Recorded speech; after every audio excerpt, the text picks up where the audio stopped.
तो हाँ, आप मेरे पीटी 1 जो हो रहे हैं उनका पार्ट 2 है ये। तो मेरा भी पंजाबी का पेपर था और इसमें 2 कविताएं, एक कहानी, नहीं 2 कहानी और पंजाब सभ्याचार, मतलब कि जो पंजाब में संस्कृति होती है कि जैसे जिस मतलब आपको बता रहा हूँ जिसको पंजाबी नहीं आती, कि जैसे पंजाब में शादी होती है, कोई मर जाता है या किसी का जन्म होता है तो क्या रस्म रिवाज किए जाते हैं, वो वाला। और पंजाब में कौन कौन से मेले होते हैं वो वाला चैप्टर। तो कुल मिला के 6 टॉपिक्स आ रहे थे। और ग्रामर में, ग्रामर तो नाम की थी, ग्रामर थी नहीं, पैरा रचना था बस, और कुछ नहीं था। और हाँ, बस इतना ही पंजाबी में आ रहा था और कुछ तो नहीं था। पंजाबी का सबसे ज़्यादा सिलेबस था जहाँ तक मुझे लगता है, और छुट्टियाँ भी इसमें ज़्यादा थी। पर चलो, जैसा भी है ठीक है। अगर आप भी, आपके पास भी पंजाबी है तो आप भी बताना कि आपको पंजाबी कैसी लगती है। मुझे तो पंजाबी आसान लगती है, पर बीच बीच में स्पेलिंग मिस्टेक हो जाती है, बाकी तो कुछ नहीं। अभी इस वीडियो में मैं कहानी पढ़ रहा था। ये कहानी थी सांझ। सांझ कहानी थी, एक साइकिल सवार की कहानी थी, ठीक है, जिसमें वो अपनी मजबूरी के कारण, मतलब जो उससे एक बूढ़ी औरत मदद मांगती है वो नहीं मदद कर पाता। तो जिसने जिसने पास तो पंजाबी है उसे पता होगा कि इस कहानी में क्या है। बाकी कहानी मैंने हिसाब लगाया कि +1 +2 वगैरह कहानियाँ ना, मैं तो +2 की पढ़ रहा हूँ, +1 की तो मैंने कभी पढ़ी नहीं।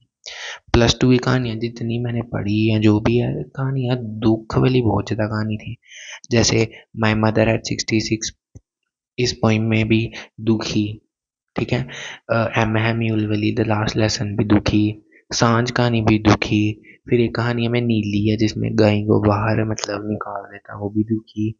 ताजमहल भी दुखी, कि बताता है कि कितना मतलब मजदूरों पे जुल्म किया गया, ठीक है। तो और उसके बाद जो पहली कविता थी वो ठीक थी पंजाबी की, टुकड़ी जग तो न्यारी, मतलब कि कश्मीर के बारे में बताया कि कश्मीर कितना सुंदर जगह है, ठीक है। तो उसकी सुंदरता के बारे में बताया है पर्सोनिफिकेशन का इस्तेमाल करके वहाँ पे।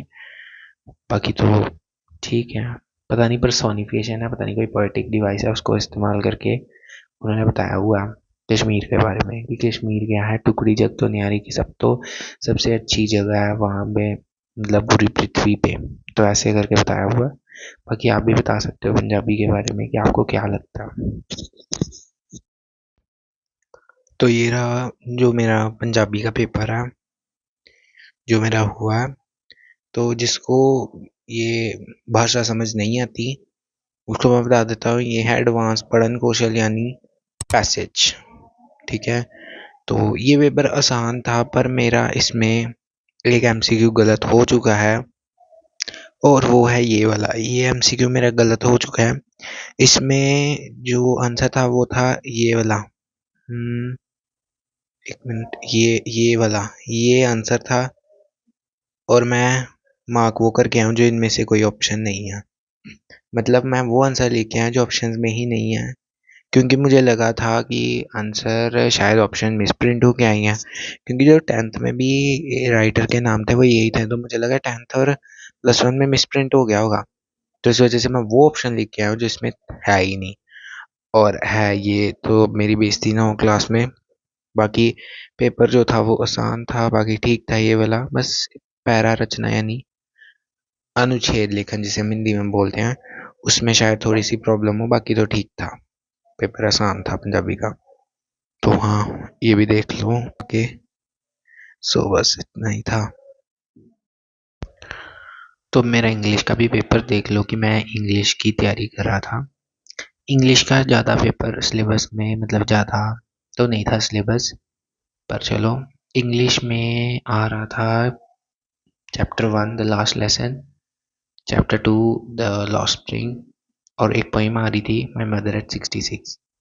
कुछ लोग पोइम को पोम बोलते हैं, कुछ पोइम बोलते हैं, जो मर्जी बोलो, बोलने का क्या है। तो मैं तो पोइम ही बोलता हूँ, मुझे तो वही अच्छा लगता है, ठीक है, बाकी आप तो जो मर्जी बोल लो। बोलने का क्या है, भाषा ही है, मतलब एक दूसरे को अपने विचार साझा ही करने हो, क्या करना। ठीक है, तो हाँ, तो इतना ही सिलेबस आ रहा था, नोटिस भी आ रहा था, और ये वीडियो मैं एडिट कर रहा हूँ उस टाइम पे जब मैं अपना रिजल्ट भी देख के आ चुका हूँ। और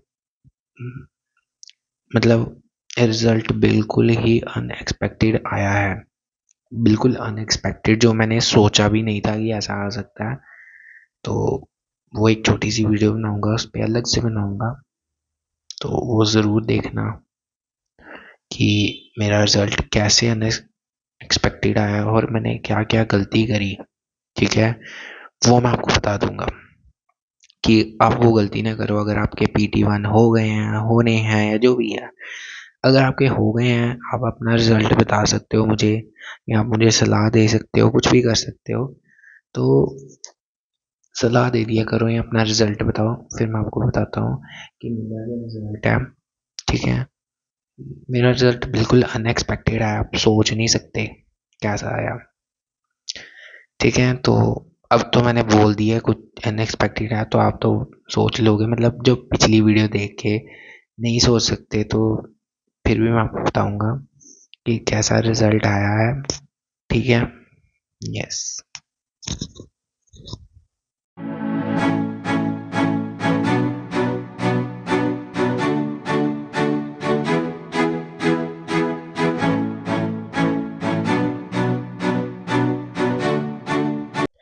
तो ये रहा मेरा इंग्लिश का पेपर।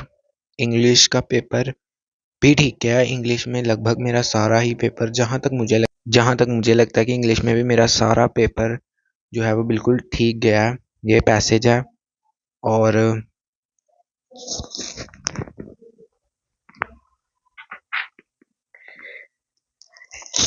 ये है पैसेज के MCQ, 5 MCQ डाले हुए थे। हाँ सॉरी,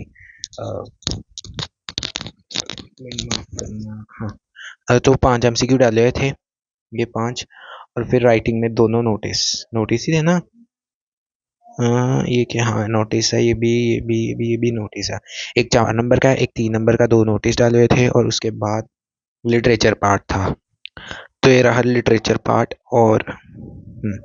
और मज़े की बात ये है कि जो मैंने पैसेज किया था ना, ये पैसेज जो मैम ने डाला है, ये पैसेज मैं घर से रीड करके गया था बुक से, और वही सेम पैसेज उठा के मैम ने डाल दिया।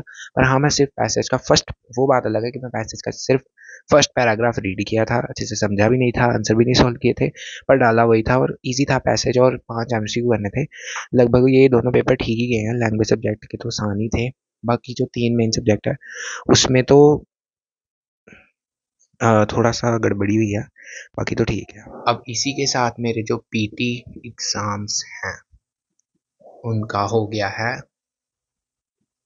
दी एंड, यानी एग्ज़ाम्स क्या हैं, ख़त्म।